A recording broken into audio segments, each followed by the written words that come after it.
we thought a lot about why there just aren't more women leaders. And clearly you start by saying, gee, maybe women don't want to be leaders. Maybe there's other things in life that they would prefer. Then we looked at the women themselves and said, what is it about women that's fundamentally different than men? There's a ton of debate about this. By the way, if you take the brain scientists and line them all up, there are guys who say the brains are different, and there are guys who say the brains are actually more alike on average between genders than within a gender. So there is no conclusive evidence about that. There clearly is some evidence about hormones, and I don't have to tell anybody what that means. So that changes how we behave.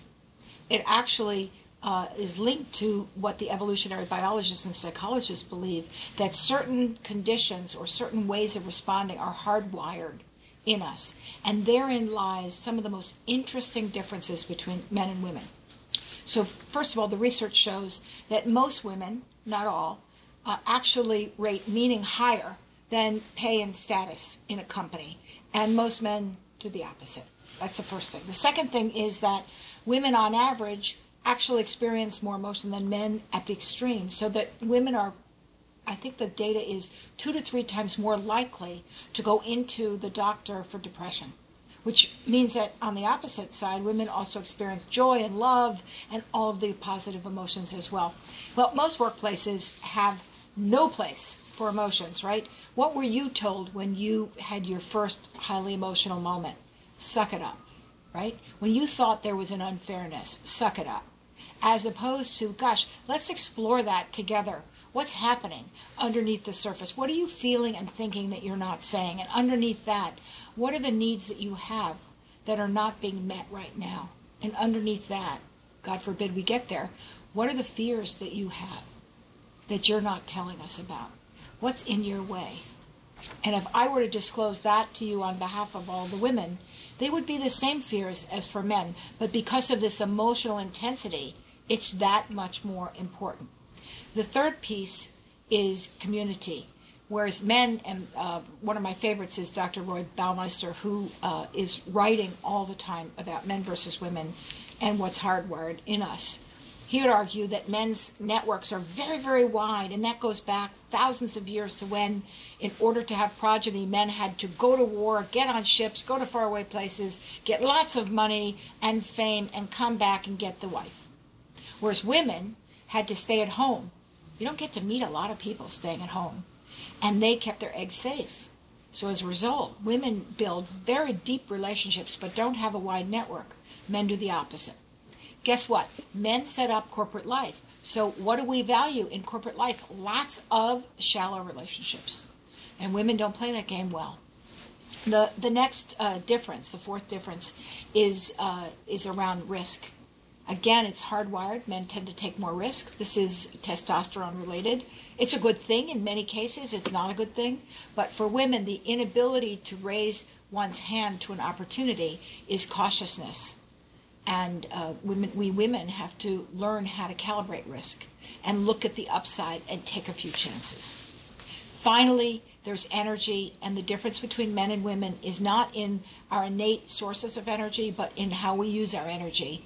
And the sad fact of the matter is, for women, we just work 2 jobs. Most of us who have kids and somebody at home who we take care of, and parents we take care of, and friends we take care of, we work 2 jobs. And the distance between men and women who actually collaborate at home continues to be wide. So as men do more of the housework and the child caring, so do women.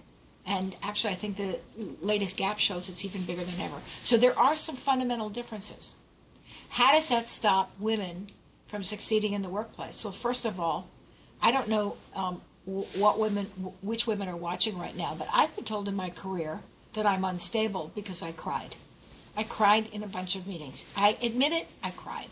Actually, it was cathartic. It was very good. I cried in one client meeting because there was a client crying, and we actually bonded over that. I cried in another client meeting because the whole thing was out of control, and it was really upsetting. So am I unstable? I don't think so. The second thing is, a lot of women leave jobs because they don't find the meaning. So they don't stay to be in a game that's about pay and status. They stay because there's a reason to stay and to thrive and to help everybody around them. If you scratch most women and ask them at the age of 80 what would they look back on and be most proud of, most of them say, my children, and then they say, making a difference. Again, not true of everybody, but it's true of an awful lot of women, making a difference. Not, I got to the top because I'm better than you. Okay, what else is stopping women from moving back? If you don't have a broad network in a place that values that, that actually can be detrimental to your career. And more importantly, if you're unable to build the sponsors, the people who bring you up, who create the opportunity and bring you up the ladder after them. It turns out that women don't do that as well as men. And that doesn't make sense, right? Because women are better at making relationships, supposedly. The reason that happens is it's easier for a sponsor to sponsor someone who looks like them. And when there's nobody at the top who is short, a mom, and has all these emotions bubbling up all the time, who's going to sponsor me?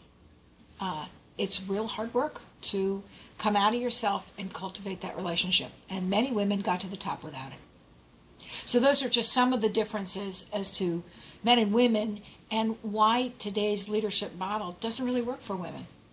That's not to say that women aren't more and more getting to the top by altering that model, or in many cases altering themselves.